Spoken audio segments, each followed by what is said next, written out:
I have just explained and elaborated on two important areas of work that we are doing.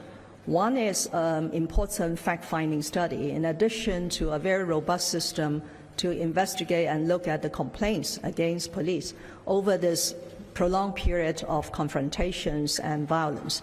The other is a more rare arrangement, is for the IPCC, which is statutory and independent, to create a fact-finding study into the causes and the facts of this incident. So I hope that this is a very responsible response to the aspirations for better understanding of what has taken place in Hong Kong.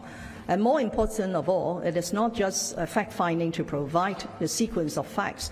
It also will provide the government with recommendations on how to move forward and also to avoid the recurrence of similar incidents. The second area of work that I have announced, which will give us much better basis to address some anxieties and differences in society, is we will start immediately a platform for dialogue with people from all walks of life. So this is something that we want to do in a very sincere and humble manner. I and my principal officials are committed to listen to what the people have to tell us, and we want to reach out to the community as soon as possible.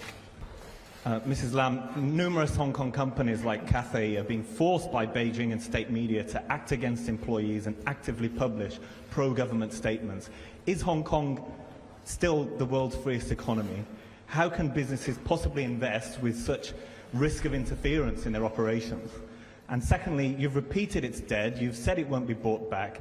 Please, can you give a clear reason as to why the extradition bill cannot be simply withdrawn from the legislature? Precisely why not?